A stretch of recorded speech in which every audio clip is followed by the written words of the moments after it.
This is the Relevant Podcast.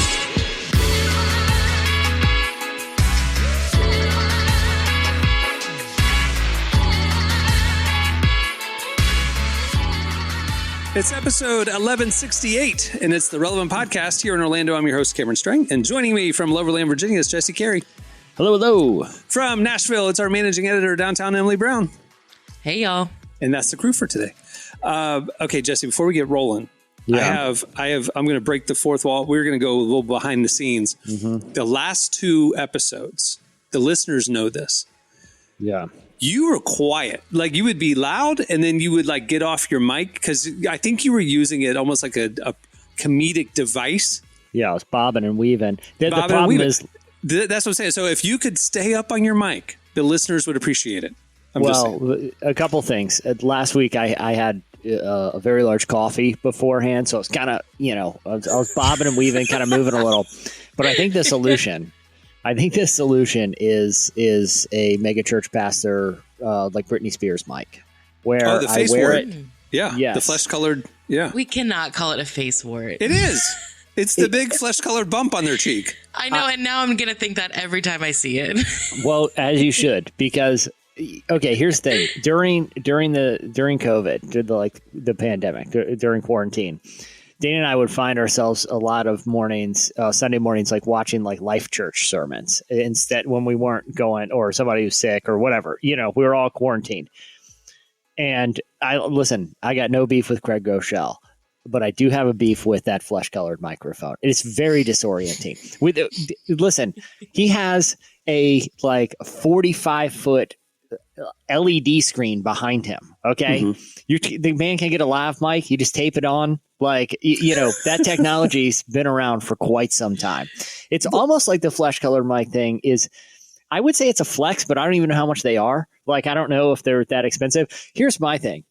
Either you go with the lav mic, which again, this is standard audio technology. It's you put it in a little backpack in your, in your back pocket and you tape it. They have little tape that goes right on your skin, right? Or here's what I think is even better is old school, like an Olympic broadcaster, like the big headphones with like a Monday Night Football, like you're in the booth, you're in the booth with it, with it's got the wire down with a big golf ball right in front of you. So that there's no mistake. The helicopter pilot. Exactly. The earmuffs with the big, yeah. Like I said, they still wear them on Monday Night Football. Again, it's a loud stadium, I guess. I don't know why they wear them. That's right. So the mic is right up on their mouth, and they can isolate. NBA Finals. I got the big golf ball right there. You don't see Al Michaels. You don't see someone at the bottom of the giant slalom. Either they have the handheld, like a normal person, and they're just talking into a mic. Or they got the big ear. You don't see them. You don't see those guys at the Olympics wearing the megaphone flesh colored thing. So you're saying Craig Groeschel should go lapel mic, or he should go? Are you advocating for him being the sports announcer headset mic? It's either headset, lapel, or just go handheld. Okay, there's no. I don't understand operating under illusion that your voice is just magically projecting that loudly. Who are you fooling with the flesh color thing? We understand that you're mic'd right now. Why are you trying? You know what I'm saying? It just seems like an odd thing to try to hide. They're very fickle mics. So I think I've mentioned this before. Used to do church plays around the same time I was at church prom. But we would use the pastor's mic. There was a few of it, if you had the most lines. And that thing is it moves so easily. We would have to tape it to our face because it's honestly not high quality. So yeah, I actually don't know why pastors use those mics. Here's the other thing too, I've noticed, and I'm not calling any certain pastor out, but I can tell when they haven't had enough water that morning because you get a lot of mouth noise. You know what I mean? Little cotton mouth. Yeah. Yeah. So again, there's a lot of reasons. It is gross when again, I get we all need water, but it does freak me out when the pastor takes a sip of water and the mic's turned up so high that you can kind of hear it. It's just I don't want to hear. Not bodily functions, but I just don't want to hear it. You know what church sound guy has the toughest job of all of them is Judah Smith's sound guy. Why is that? Have you ever watched him speak, like a clip online, anything? He does the handheld, okay? But he uses the handheld, like he talks with his hands, and he uses the handheld mic as a device to make points. He holds he'll hold it down by his waist sometimes. Yeah. While preaching emphatically, like he pulls it away like a singer when you hit the high note, he'll pull it away, but it's down by his waist, and then he'll come in for the real point and he'll like hold it up right. I'm saying this sound guy's back there up and down, because it always sounds good. I watch these clips going, how this mic is by his knee. How can I hear him right now? Maybe it's prop. Maybe he's actually gone the lapel and it's just a prop. It's not even micing him. Yeah. I could see that. That would be so It's like funny. an SNL performer. They've got the track going, but they also have a live mic. You're saying he's got double mic. I think he's double mic'd. And that makes sense. Here's the other thing about the I'm like, give this guy an award. Give that sound guy an award because he always sounds great. And literally, he'll lay the mic down and walk away, it seems like. And then you can still hear him. So you're right. He's got to be double situation. But the other thing about the lapel or the handheld, like I said, some of these guys, when they have the Britney Spears mic, the little flesh colored one, it's like it sounds like they ate a peanut butter honey sandwich moments before taking the stage some Sundays, and it's very distracting. In fact, I lose the point of I feel like I'm actually my soul is actually hurting because I'm not fully absorbing the teaching. Because I'm so distracted by the mouth noise. So you have dry mouth and had a peanut butter and honey sandwich right before service. Wow. It's very, very distracting. And I just feel like for the sake of the ministry, these guys should reconsider their audio. That's all. That's for any seminarians listening. He's got a 40-foot LED screen behind him. That is a massive face wart we're all seeing. They got. My whole point with that is they got the budget. Okay, like we can make the upgrade here. You're not trying to hide the production value. Okay. All right. We have a great show in store for you today. Coming up later, we talked to Maverick City Music co-founder Jonathan J. Now, you may not know Jonathan J. He's the guy behind Tribal Records, making Maverick City Music happen. Why are we talking to him and not the singers? We're talking to Jonathan J. because we have questions. What's going on with Maverick City Music? What's the future of Maverick City Music? If you are a fan, you've probably noticed, obviously they hit the peak of success very quickly over the last couple of years, Grammys and sold out arenas and all that kind of stuff. And it's taken a toll. Like a couple of the core members aren't there anymore. And then in the last 6 months, we kind of haven't seen Chandler Moore at all. And Naomi kind of comes and goes. And we're just curious what's going on because now all of a sudden there's new faces and they're releasing remix albums. And we just had questions versus speculating on the internet. We just had to go to the source. So Jonathan J. joins us to tell us about the new season of Maverick City, what they're doing right now and what's coming down the road. You don't want to miss that conversation if you are a fan at all. It's very illuminating. Emily, you had that conversation yesterday. I mean, yeah, I did. Yeah, I went in and I think at the beginning I said, I was like, thanks for meeting with me. I have a lot of questions, because it was just like, I think we all are like, we want this to be something great, but it's like, I don't even know what's happening right now. And so, he was very honest, and it was I walked out of it and I was like, okay, I know what's happening now. Now we know because obviously Dante left under inauspicious.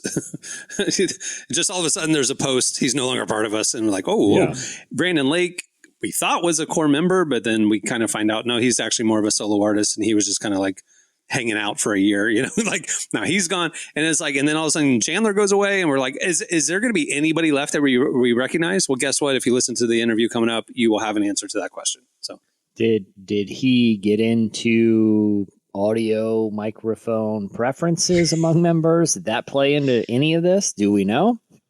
I want to get one of those old late night mics that where you slap it on the desk. You know what I'm talking about? Letterman, his pencils and stuff he would use for comedic device. And sometimes at a dull point in an interview, you acted like it's an electric razor just going, you know what I mean? Like it was... It could be a prop if you really needed it to. I just feel like there's a lot. I don't think I know what y'all are talking about. This feels before my time. late night talk shows were before your time. They still exist. Well, these microphones you're talking about. Letterman had like an old timey radio mic sitting on the desk, and it was a visual cue. This is the mic. It wasn't the mic, but gotcha. Letterman would kind of use it as a prop sometimes. I think we need to go all Bob Barker, the really long, skinny with the little fuzzy tip at the ping top. Pong ball. Ping pong ball at the top. It's about 16 inches long, very skinny. It's like a lollipop, like a long lollipop. Or how about this? How about that? Can you imagine you go to a church, you're visiting a church, and the pastor comes out with the Bob Barker mic? I don't know why. That'd be and so it's weird. on a cord too. I think he's going to go do crowd work. Too. like it's only that long because they're doing crowd work, and he's using it for the guest. You know. What about this? Nervous. Why don't you just get a boom operator? He's got the overhead. He's got the mic over his head. He's kind of waving, following you around about, like on a movie set.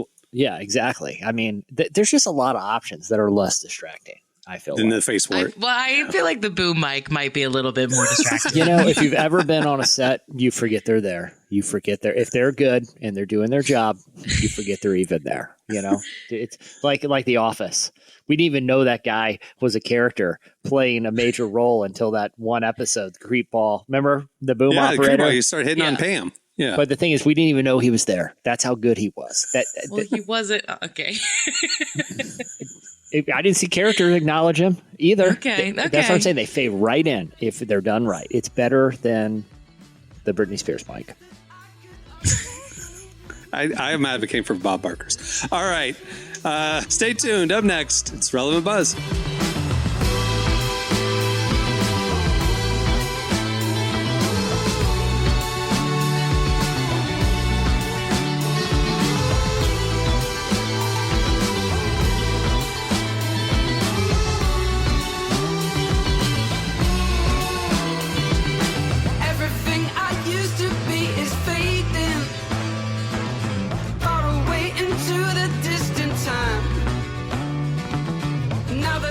You're listening to Alfie Templeman. The song is Leaving Today. Today's podcast is brought to you in part by Mercy Ships. Globally, 5 billion people lack access to surgical care. In sub-Saharan Africa, there's only one surgeon for every 200,000 people. Mercy Ships provides free, life-transforming surgeries for people who have little to no access to medical care. They help the blind see, straighten twisted limbs, remove deadly tumors, treat cleft conditions, and so much more. With state-of-the-art hospital ships, they provide safe surgery to children and adults living with treatable conditions, and it's completely free of charge. They do all this work with an all-volunteer crew of professionals who donate their time and talents. Surgeons, stewards, nurses, engineers, and more make the world a better place. Your donation today provides free, safe surgeries to people in desperate need of help. All gifts are matched, so please donate today at mercyships.org/relevant. Today's podcast is brought to you in part by Tim Tebow's book, Look Again. Have you ever wondered what would change if you truly believed you were infinitely valuable to God? In his New York Times bestselling book, Look Again, Tim Tebow reveals the powerful truth that when we learn to see the image of God in every person, including those we struggle to love, everything changes. Tebow shares incredible stories from his work with people the world often overlooks, and it will challenge you to stand up to the lies, rediscover the worth that everyone has, and impact the world for good. Find Look Again by Tim Tebow, available now wherever books are sold. Okay, it's time for Relevant Buzz. Tell us what's happening at the intersection of faith and culture this week, Emily. Get ready, because this is going to be my favorite buzz item I think I've ever brought. No. It's very on brand for me. A church in Germany recently held a Taylor Swift service. Good. And I'm so mad I wasn't there. What is a Taylor Swift service? Yeah, what do you mean? What comprised of this service? This service, which was in Heidelberg, Germany, at the Church of the Holy Spirit, which is like a very old but progressive church. They held a Taylor Swift service because they're trying to reach new people in different ways with like a lot of outreach events. And so they said that they were hosting this Taylor Swift service. 1,200 people showed up, mostly young women. Shocking. But they had someone there to have live performances of a few of her songs. And the pastor used her lyrics to preach a message. And I know a lot of people are probably like, how in the world could you make a sermon out of a Taylor Swift song? One, I could easily do it. But two, the pastor said this, and I'm co-signing his quote. Theologically speaking, she points to the justness of God. For her, faith and action are inseparable. And so we talked about just how her music highlights her faith and it knows doubt and inner conflict. And, it is funny because the songs they sang are like Shake It Off, Anti-Hero, A Deep Cut, Soon You'll Get Better. Shake It Off? Like Yeah. in church? In church. What's the message of Shake It Off? Let me think. You got to like shake off just the things the world tries to put on you and embrace the lightness of God. Wow, that was good. This is elementary. So this is VBS level using. Listen. This is clearly an outreach thing. So like there are millions of people going to the Eras Tour who will never step foot in a church. But if you hear Taylor Swift songs are going to be sung, you're more inclined. So they did have to keep it element. They cannot get deep theological thinking with the Taylor Swift. I mean, listen, it's not like they're becoming a Taylor Swift church. It's like one service, like you said, it's like an outreach thing. It's like an outreach thing. This is like all those ARC churches, those non-denom churches doing Sunday at the movies, and they play a clip of Back to the Future or something, and then they have Back to the Future theming in the lobby that day to bring your lost friends, because they'll come for the Back to the Future clip. The same people feigning outrage about this online, I guarantee you, went to multiple Braveheart and Matrix sermons back in the day. And now tables have turned a little and they're getting all, you know what I'm saying? Like, I think the spiritual metaphors in Braveheart are a little more clear than in Shake It Off. I'm just saying. Exactly. That's why it's not even as interesting. I don't need a sermon to show me that those movies are very on the nose. I get the metaphor. He literally sacrificed his life in the last scene. Okay. Superman falls to earth with his arms in a cross. I don't need a sermon to unpack this. The metaphor is extremely on the nose. You want to unpack a Taylor Swift song? I'm going to need a pastor to tell me because I don't get the connection. I actually think it makes more sense. All right. Exactly. So are they going to keep doing it, or is it just a one-off thing? They did say that they were interested in doing sort of like a church and pop music series. So they mentioned they might have a service with Billie Eilish songs, with Beyonce songs. So they're definitely leaning into the pop star phase, I guess. Again, there was like and Cameron, we might have even published some back in the day. I'm trying to remember, like Gospel According to like The Simpsons or Gospel According to the Gospel According to The Sopranos. Yeah. Again, like there are pop culture touch points that, it might be a little bit of a stretch, but there are ways to find deeper truths, even if they're sort of embedded in a pop cultural artifact that people discuss at the time that I don't think is on its surface problematic to use as an illustration. I remember having, like in middle school, I had a devotional book that was the Gospel According to Napoleon Dynamite. And like, honestly, it was really good and solid. And like, it changed the way that I like watched the movie because I like having kind of gone through this thing now, like I would see those scenes differently. So I kind of like that. It's like taking Taylor Swift songs, which are super mega popular. And now when you hear Shake It Off, like maybe you'll think about Jesus a little bit. I'm going to raise my hands in worship, obviously. I'm very pro this, to no one's surprise. So I hope we see more of this. And I want to be invited to the next service. Lord, shake off the sin. Shake it off, shake it off. Oh, I'm realizing now you've never heard Shake It Off. That is not how I was going to say, I'm unclear of what even the song is. I'm doing the German church version. Oh, yeah. The liturgical version. Yeah, it is a liturgical church. I saw the picture of the lady singing and stuff. This has definitely got Lutheran vibes, It's a 600-year-old church. Yeah. So it is like very historical. And that's why I think I love that it's like this really old-timey church, but they're like Taylor Swift music. They had more people attend that one Sunday than they did the entire year leading up to that Sunday. So, yeah, it worked. All right, what else do you have?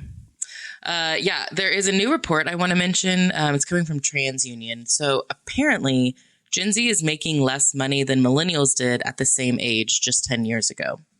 Like adjusted for inflation and everything, like apples to apples? Yeah, adjusted. Yeah.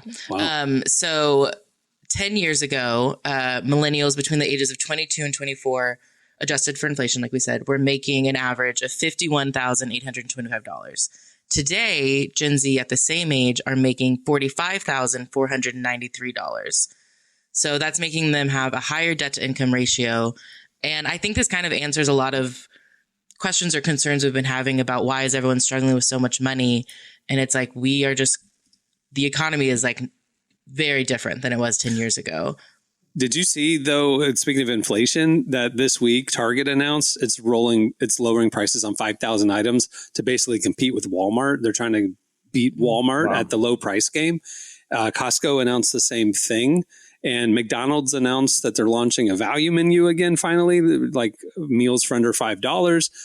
Prayers are answered. Because these are the stores that raised their prices beyond what was necessary, and we're all feeling it. And so and their business is plummeting. They're all losing money right now. And so they're going, well, maybe we need to get our prices back in line with what people want to pay. And there's a little hope there. And I hope it translates to the other one is like the mid tier, like your Five Guys or your like Subways or whatever. You go to Five Guys, it's like I might as well have gone to like a sit down restaurant for you get the bill at a Five Guys. It's like I could have gone to like Houston's for what I paid here, you know? I mean, Chili's is doing that big promotion right now that you can get a full 3-part meal. So like a hamburger, chips and salsa, and a dessert or a drink for $10.99. And their ads, the commercials for Chili's are going, why would you go to McDonald's and pay more for that junk when you could have a better meal and more food for less money at Chili's? It's like, I think that things have tipped to the point that yes, proactive companies are going to be going after lowering prices is going to get momentum, sales momentum, and they're going to win. And so then everybody, it's like airline prices. Once one airline raises the prices, they all raise prices because they can. But once somebody does a price cut, they all have to follow suit. And I think that's going to happen with all these stores, thankfully. So, well, then the other end of that, and I'm not saying I don't advocate for it, but you can't go too far because here's a headline from CNN today. How Red Lobster's misguided endless shrimp promotion drove it into bankruptcy. I don't know if you guys heard about this. Yeah, that's so misleading. It's really way more than that. The private equity owner, I'll tell you what actually happened because Red Lobster's based here. Red Lobster's based in Orlando. Their headquarters. There's a big old lobster on one of the towers downtown. Well, it's founded it was part of Darden Restaurants, which started in Lakeland. It's like Olive Garden, Cheddar's, Red Lobster was part of it. It was all one big massive company. They're all here. And then Red Lobster broke off. So it was bought by a private equity firm. And then in 2014, that private equity owner decided to take all the real estate that Red Lobster owned. And what is a private equity firm trying to do? Make quick money for their shareholders. So they just spent billions of dollars to buy Red Lobster.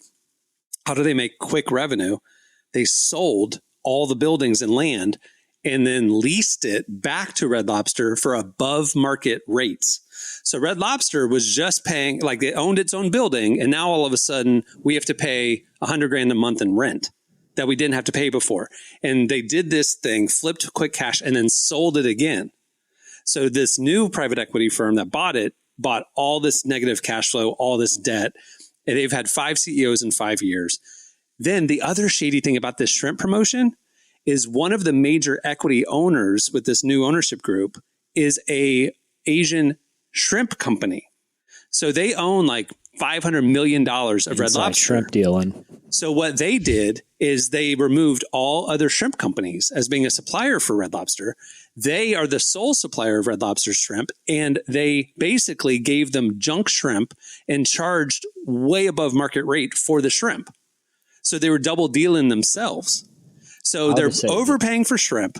They're having to pay all this crazy real estate costs. They have $2.5 billion of debt and $35 million of cash on hand. I mean, there's no worse situation than what Red Lobster's in right now. And so the headlines are grabby that the endless shrimp, they lost $11 million on that. They did 11, but they're in the whole $2.5 billion.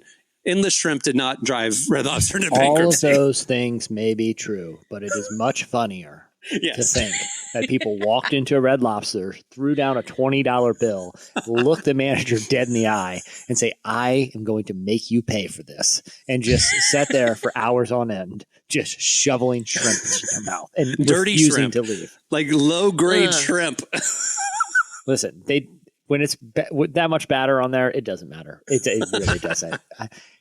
Cameron, let me ask you this: You mentioned the low grade shrimp thing a couple times. That's if I brought so gross to me. Listen, if I brought you 2 pieces of fried popcorn shrimp, and I ask you which one of these is higher grade, and I slathered it in tartar batter sauce and butter, you're not tasting anything but the texture. Which is why they're selling them the low grade shrimp. I'm just saying. I actually think it's probably more ethical to sell the low grade shrimp at that point because it's deep fried. And like I said, slathered in butter and popcorn sauce. Why would you waste the good stuff? I also would like to ask who's going to Red Lobster expecting high grade shrimp. Okay, Red Lobster is a endless seafood restaurant. They have nice cuts of No, fish. it's good, but like I'm not expecting like the highest quality at a Red Lobster. I'm there for the biscuits. Listen, when I go to Golden Corral, I'm with you. That shrimp, the shrimp bucket that has a random like tater tot in it and like whatever. Like I know what we're getting here. But when I go to Red Lobster, I expect a fine grade of food. I don't know. Wait, is Golden Corral still around? How did it survive the pandemic? Oh, it's a lot of them didn't. But it is around. I went to one in a mountain town last summer. We got a cabin up in North Carolina. That sounds like where they would be. The only restaurant in town was a Golden Corral. They were very proud of the fact that they were the main show in town. Before the vaccine came out, that was the best place to get immunity, was just to eat there, because it's that buffet. That buffet had COVID long before Wuhan. Like, they've had all manner of viruses. I mean, they say a wet market gave it to us. Dude, Golden Corrals are a wet market. I mean, everything's greasy. Everything. Look, but to your point about Red Lobster and the quality of seafood, I got news for you. If you're going to a seafood restaurant 1,500 miles inland in a mall parking lot, it ain't that fresh. I don't care what the sign says. I had meetings in Tulsa once, and the guy, he was very proud to take me to their awesome sushi restaurant there in Tulsa. And I'm going, I live in Florida. We can drive and get the fish fresh. Yeah. This is being trucked in. I'm good on the Oklahoma sushi. Yeah, I'm with you. Yeah. All right. What else do you have? Okay, last thing. 2 weeks ago, we were talking about Nicolas Cage getting cast in a very bizarre horror film about the childhood of Jesus. He's going to be playing his father, Joseph. And, we did the math on that one, and we're pretty sure Nicholas is just a bit too old and definitely too white to be playing an accurate 30 Joseph. years at least too old to play the young father of Jesus. Yeah. Yeah. We don't know that. I'm just saying. We're pretty confident in that one. We threw out some suggestions for better picks, right? Like we mentioned Oscar Isaac. And apparently someone in Hollywood has been listening to the Relevant podcast because Oscar Isaac has been cast in a new faith movie about Jesus' life. What role is he playing? Yeah, what? He is playing Jesus, specifically the voice of Jesus, because it is an animated film, but I'll take it. It's called The King of Kings. It's adapted from like a little known Charles Dickens story called The Life of the Lord, which follows Charles telling his son Walter about the life of Jesus in a very animated way. So Oscar will be voicing Jesus. Forrest Whitaker is going to be voicing the Apostle Peter. So not pretty great cast for an animated movie. Forrest Whitaker's how old? Oscar Isaac's See, in a voice acting role, it doesn't matter the age. Oscar Isaac's 45 too. That's Well, I mean, but he has a young sounding voice. Forrest Whitaker, I don't put on as a young voice. I mean, the disciples would have been in their 20s, so. Yeah. Maybe this Peters has like a deep voice, it's fine. Yeah, that's true. But we're excited. I also found out this is not the first first movie about Jesus' life that Oscar Isaac has been in. Did you know this? No. Back in 2006, he did play Joseph, the father of Jesus, in a movie called The Nativity Scene. That's right. Nativity Story. Sorry. Wait, the Nativity Story. Is that a live action or is that a live action one? Yeah. Huh. Directed by Catherine Hardwicke. But yeah, he has played Joseph already. So it is funny. 20 years ago, he was playing Jesus' dad, and now he's playing Jesus.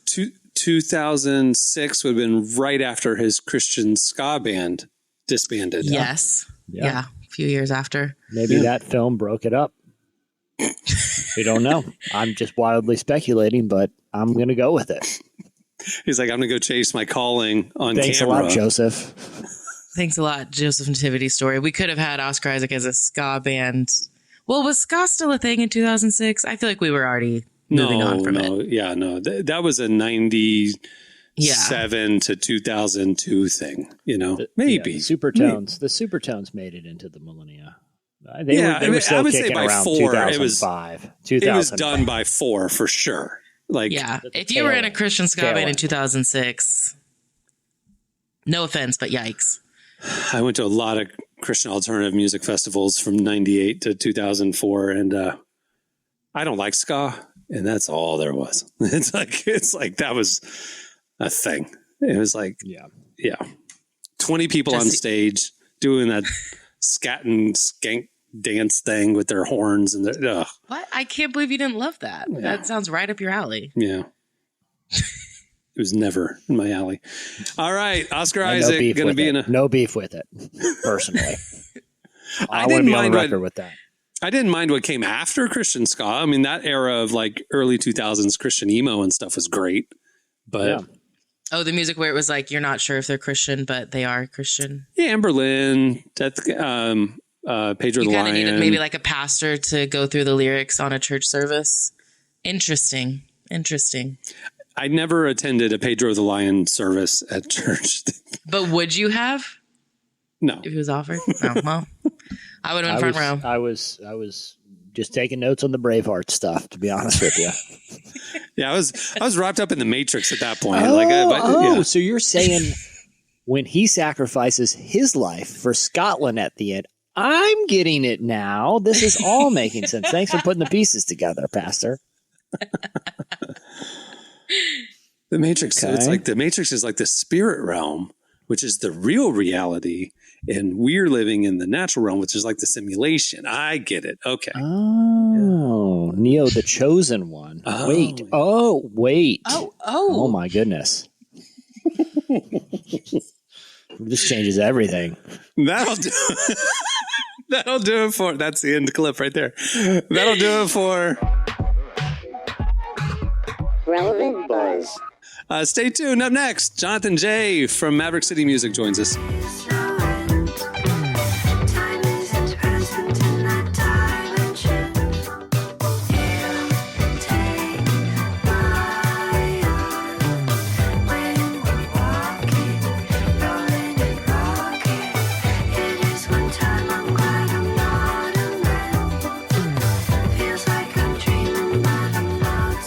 You're listening to Toro y Moi and Brijan. The song is Genius of Love. That actually was my high school nickname.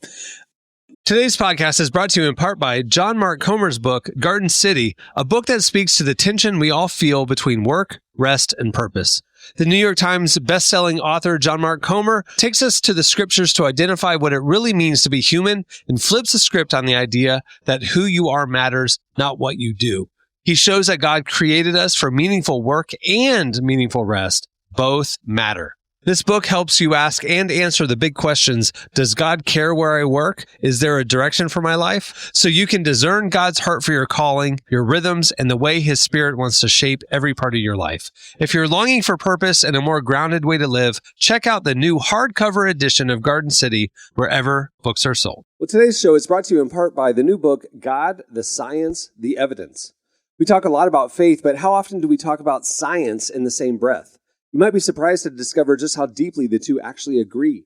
For centuries, science has been used to dismiss the idea of God, but today an intellectual revolution is underway.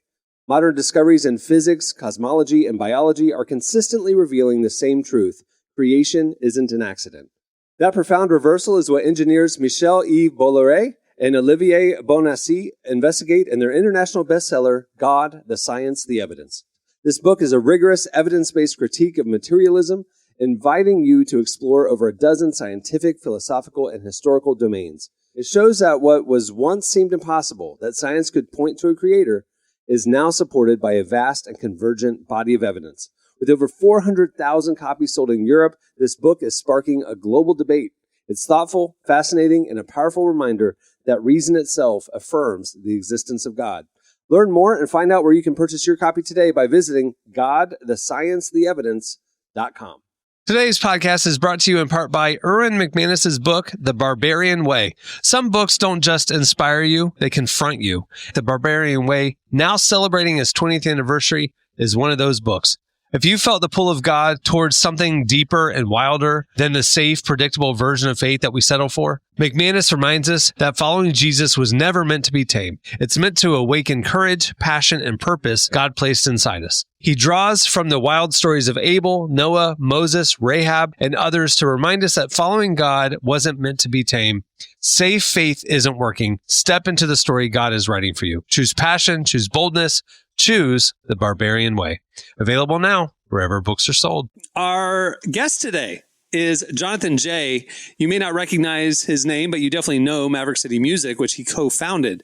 They're one of the biggest worship collectives right now, and they've exploded over the last 5 years. But in the last year, we've noticed a shift in their music and in the group. And with the new album dropping last week, The Mav Way Reimagined, we wanted to sit down with Jonathan to hear more about what the group has been up to, what's going on, where it's going next. Here's part of Emily's conversation with Jonathan J.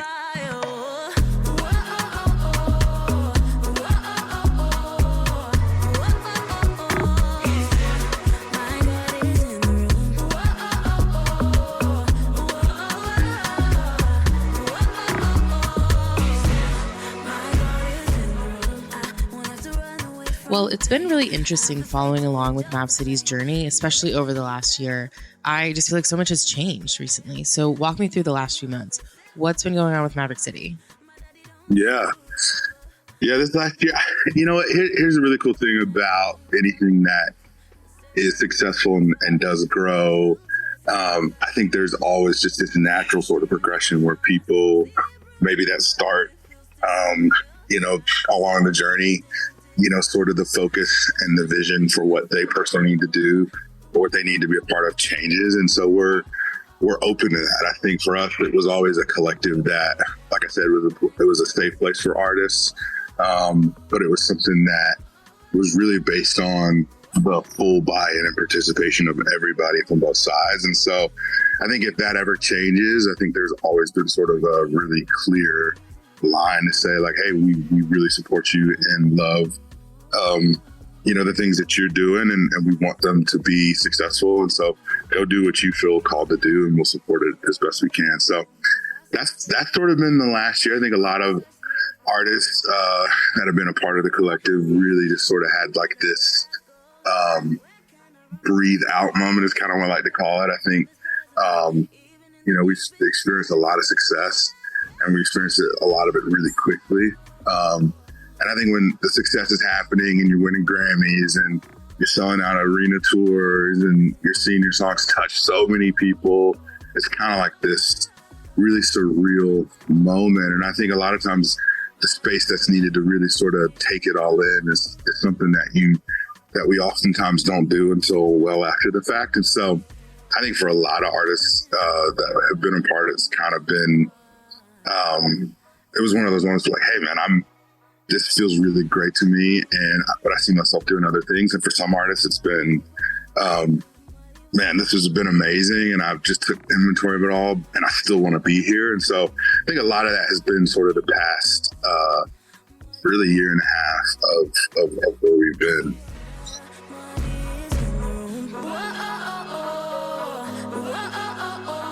Do you think that, the question on everyone's mind is who's a part of Maverick City right now? What's the group dynamic like these days? Yeah, that's great. I think if you would have asked me that probably a year ago, I would have a different answer than I would maybe have today. I think, as far as we're concerned, Chandler and Naomi are a part of the group, and we consider them to be principal artists, meaning the artists that were there from the beginning. They kind of know the heart and the DNA and the ethos of what we've been doing, and are sort of committed to carry that, as best they see fit, for the near future. And so I think for us, what we've been sort of looking at externally is like, what's next? What does the collective need to look like in addition to those two? I think we've sort of been playing with that idea, internally. But what I really love about the last little bit of time for us is like we really sort of had a chance to sort of digest personally, like just as a leadership team, but also just like, man, like this has been a really beautiful thing. And there have been people that have come, and there have been people that have gone. There have been people that have stayed, and there are people that are coming into. And so we're really excited about this next season. And I think there's some new faces that I think you'll start to see more of. We've got a new lineup of artists that we're really excited about to roll out. That'll be a part of this tour. A new album that we're recording at the end of July will come out. We'll just drop a bunch of singles over the second half of the year. There's tons of new singles, tons of new talent, tons of new voices, songs, all that stuff. So yeah, it's kind of an interesting and a fun time for us collectively. And I think for a lot of people who are looking, I think a lot of it will be much of the same, but I think there will be new faces, right? You'll still have a Chandler and a Naomi, right? That'll be a part, but I think there'll be really, there'll be some new faces to be excited about that I think people will really resonate and connect with. So.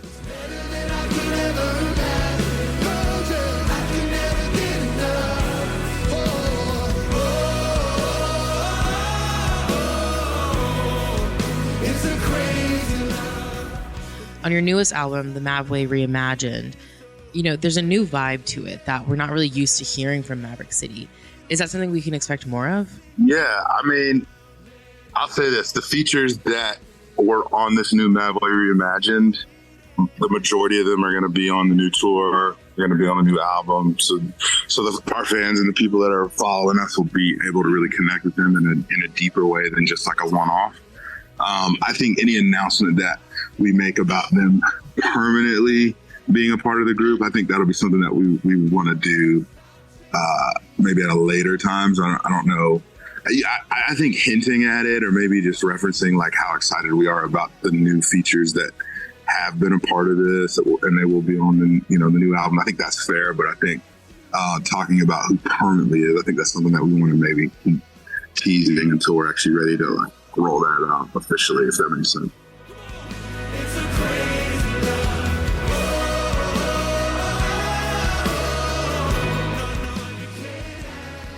With all these changes, especially within the last year, how are fans feeling about this? Have you guys gotten any backlash? Yeah, and this is a really great question. I think for us, one of the things that we have always really felt like is the thing that made Maverick so special wasn't something that we sort of hoarded, and it wasn't something that was just happening with us.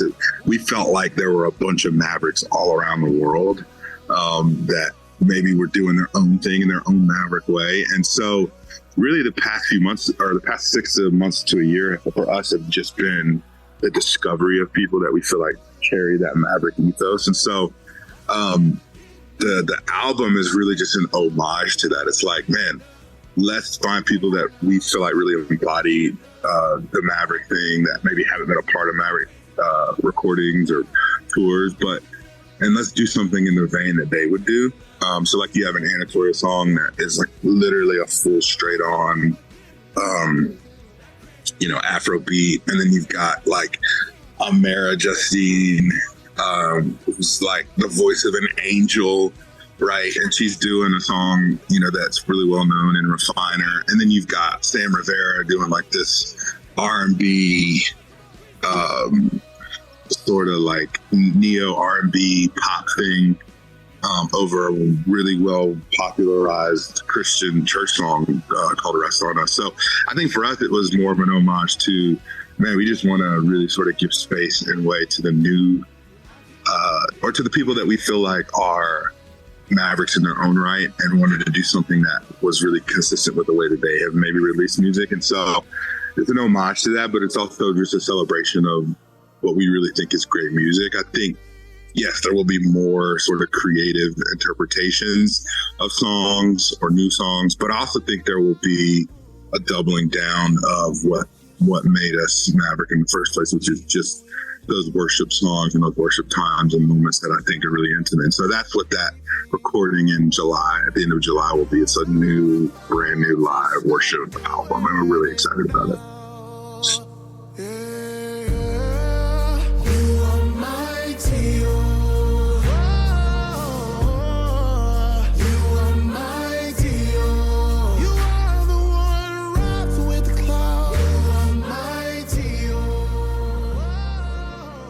So what's next for Maverick City?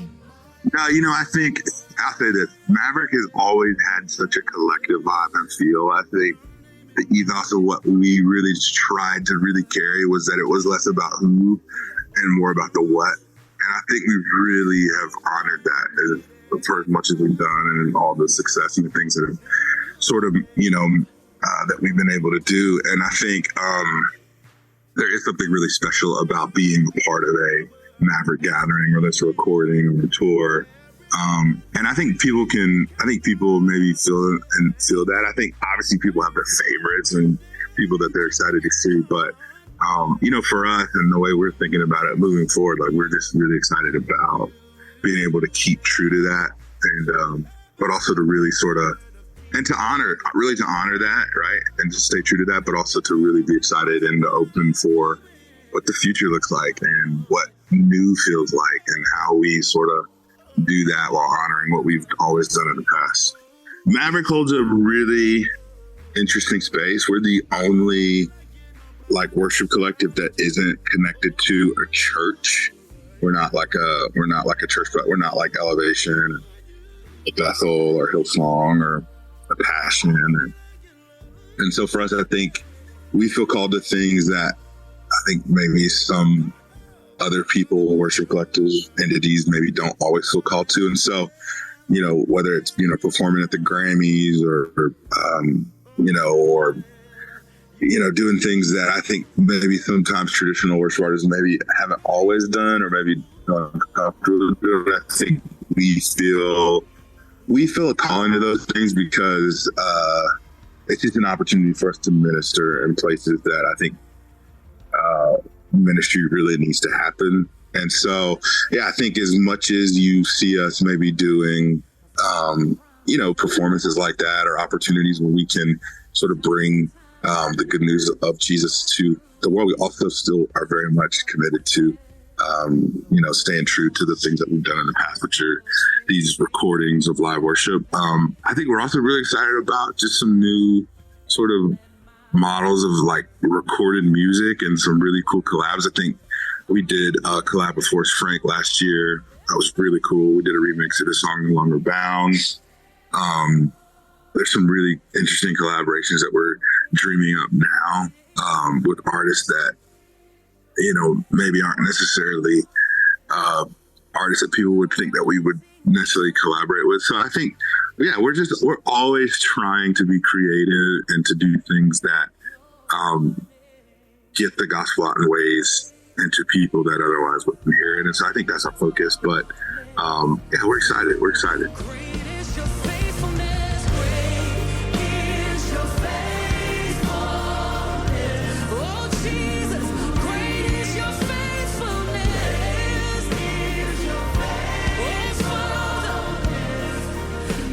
That was Jonathan J. Make sure to check out the new Maverick City music album, The Mav Way Reimagined. It is out now. And for more of this conversation, check out relevantmagazine.com. All right, stay tuned. Up next, it's your feedback. You don't need a guy to fill the hole inside. All you need is a purpose and a reason to wake up in the morning. Life is boring when you live it for pay. Do what you love, not what they wanted, because they just want to say that they're the reason. Please ignore them, because you know that they're fake. So lift your face, embrace the faith. Remember, first things first, Jesus loves you. No matter what you've been through, he's not through. Just give him everything and you'll be better off. But if you still got a broken heart, take a second for once and undo your me, I'm mine, because it's not about you. Life's tough, but the pain's what saves them. You're listening to Tyler Hates Life. The song is Jesus Loves You. Well, today's podcast is brought to you in part by the new book, Confessions of a Christian Alcoholic. Author Jonathan Seidel knows firsthand how even believers can get stuck in shame and destructive habits, especially when it comes to one of society's biggest obsessions, alcohol. In Confessions of a Christian Alcoholic, he details his spiral into disordered drinking and shares the 4-step process he eventually used to break free. There's hope for alcoholics who become Christians and for Christians who become alcoholics. Find Confessions of a Christian Alcoholic wherever books are sold. What if you could change a child's life with just $10? Right now, thousands of vulnerable children in East Africa are suffering from jiggers. It's a painful, preventable parasite that burrows into their feet. Soul Hope is the only organization treating it through foot washing, medical care, and durable closed-toed shoes that protect kids long after treatment. $10 may not seem like much in today's world, but when we come together, those small gifts add up to big change. Join the 10 for 10 campaign. $10 protects 10 small toes. Visit soulhope.org/10 to give now. One small gift makes a big difference. Again, that's Soulhope, SOLE, hope.org/TEN. It's one word, Tyler Hates Life, with a period at the end. Oh, good. No, Jesus no loves you with a period at the end. Tyler Hates Life has no period, just so you know. Okay. Oh, okay. That changes everything. In case you're Googling it. Gotcha. Yeah. All right, it's time for your feedback. Last week, we asked you guys, we got talking about Emily went home. She was in Dallas or Fort Worth with her family, and there were childhood knickknacks all over the house, memorabilia of her and her brother. My favorite of which was the large tapestry blanket that she and her brother gave her mom as a Christmas present one year. They got a JCPenney's picture of the two kids and had it turned into a blanket. It's great.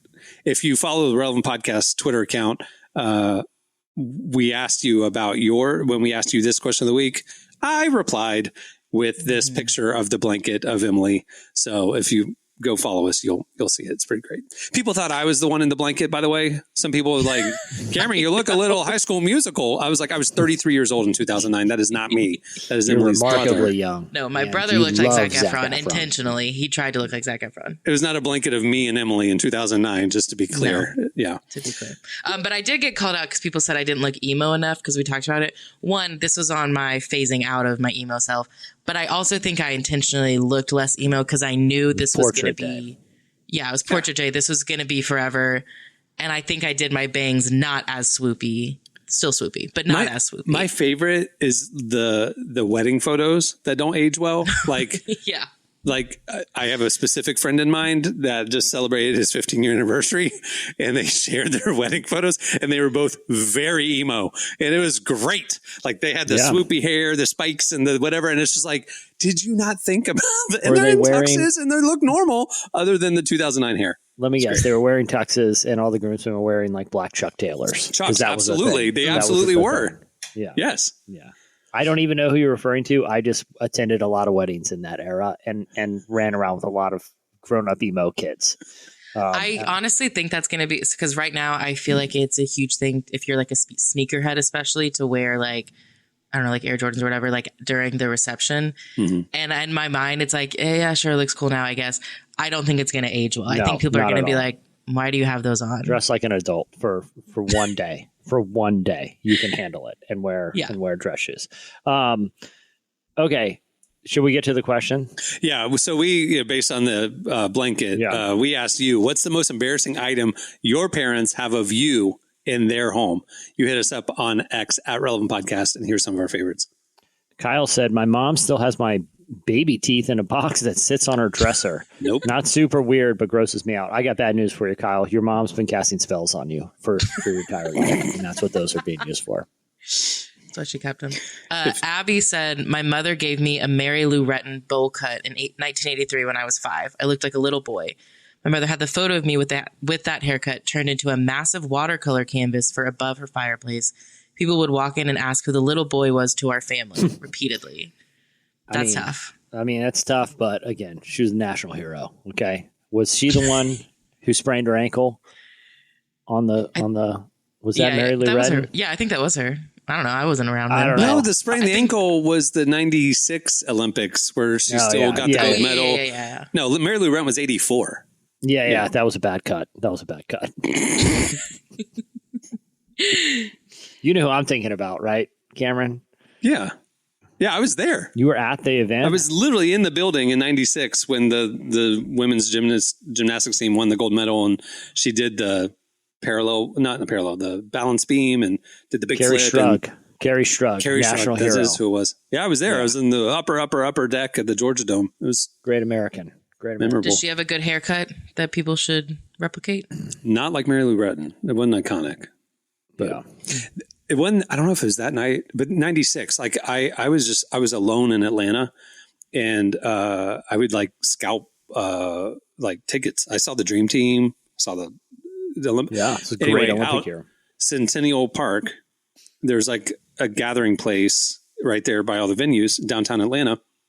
And there was a big like sound tower kind of like projecting at a stage, you know, and I was just hanging out, milling around. Again, I'm by myself, and I'm leaning on the tower, the metal poles, you know, and I'm just chilling, people watching, you know. It's like 9:00 at night.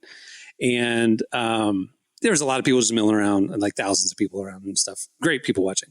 So it was also, I think it was the night that at like 1 a.m. they announced that Shaq was leaving the Magic and he signed with the Lakers. It was like that same, it was a very tumultuous week anyway. Yeah, eventful. So I'm driving back. I leave downtown. I'm driving back to where I was staying. And on the interstate, it felt like thousands of emergency vehicles flying the other way with their sirens and lights on, like heading back toward downtown. I'm like, what in the world? And when I got to where I was staying, I turned on the news, and that's where the bomb went off, was the sound tower exactly where I was standing. And it went off 8 minutes after I went to my car. Man. You were the target. Yeah, that's what it was. Yeah. But isn't that crazy? Like I was literally leaning on the tower where the bomb went off, and it like collapsed the tower. It's like a crazy like near miss death experience. Yeah. So I remember the balance beam foot win, the Dream Team, and almost exploding. That's my memories of the summer of 96. Yeah, it's eventful Olympics. Crazy summer. Anyway, all right. Is there more? There's more. Are there any others worth reading? Devin said he was a pretty good track runner in high school and won lots of awards at meets. I had them all displayed on my shelves growing up. After I moved out to college, I left it all there for my mom to do what she wanted with it. Thought she'd box it up, but she's left everything exactly where it is. So now it looks like a shrine to me, as if I'm dead. I think that's pretty common. The parents like not changing the youth room. Oh, my mom boxed my stuff up. Like as I was like figuring out what I wanted to bring with me and what I wanted to stay at college, she was like putting everything that I didn't want to take into a box already. She kept it all, but she was like, I'm going to do something else with this room. But the thing is, like, if I didn't get the shrine, but there weren't a lot of like trophies and medals involved, then it's definitely candles and pictures, and that's when it gets very shrine-like. Shiny. That's when things, that's when it gets a little shiny. At least with the medals, you know, you assume they were some sort of athlete, but. My parents scrubbed my room days after I left, for sure. And it just felt like a generic guest room when I would come home from college. Yeah. And then like a year later, they moved. And they took all of my boxes of my stuff from my youth and they donated it all, including all of my Lego sets that I had like collected for 10 or 15 years, which I would love to have vintage Lego sets right now. Mm-hmm. I was very bitter about the Lego stuff, not the other stuff. It would have been much better if they hadn't done it to like a guest room, because I don't know how many guests they were getting at the time. But no, they had a guest room downstairs. Who wants to be up there next to Chandler? It would be one thing if it was like an aerobics room or something where they're like, oh, good for them. You know, they're getting into jazzercise. They just literally removed me from the room, but left the same bed in it. Yeah. Thanks. Out of sight, out of mind. That's what my mom literally told me once. They could have put a bunch of mirrors and a, treadmill in there. Or, nope. One of those exercise balls. All right. Well, there's more where that came from. If you want to read last week's feedback, go check it out on our Twitter account. Okay. It's time for this week's editorial question of the week. Hey. Okay. Well, earlier in the show, we had a lot of mic talk. We also had a lot of shrimp talk. Mm-hmm. So neither of those topics are the focus of this week's question. By the way, most of which you won't hear. We recorded for over 4.5 hours today. Big shrimp. We were taking big shrimp down, and our lawyers were concerned. Honestly, our lawyers were concerned. Borderline slander. So. Yeah.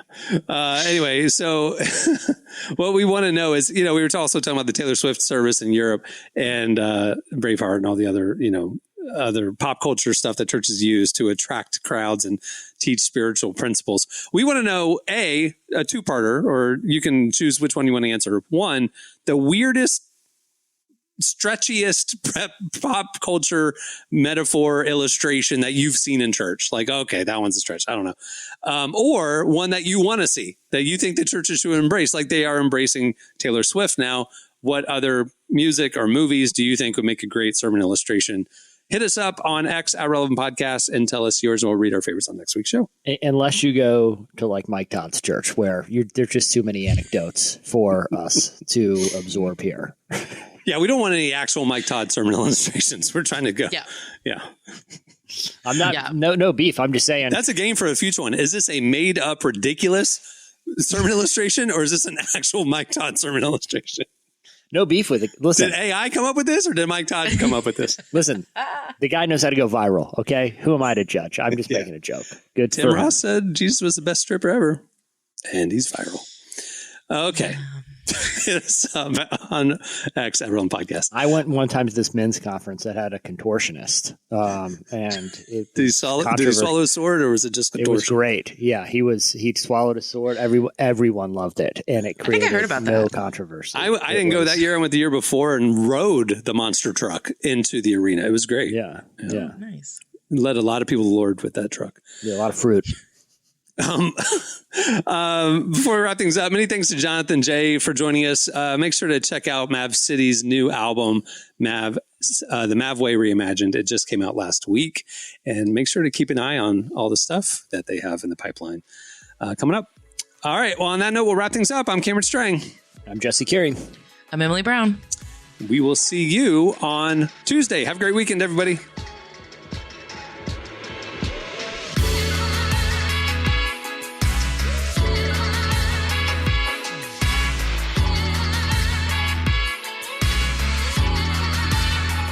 Thanks for listening to the Relevant Podcast. Check out our features, interviews, and news updates every day at relevantmagazine.com. And make sure to follow Relevant on Facebook, Twitter, and Instagram for the latest. For more great podcasts, browse the shows on the Relevant Podcast Network, which you can find at our site. And while you're there, don't miss the all-new era of Relevant Magazine. A new issue releases every other month at relevantmagazine.com.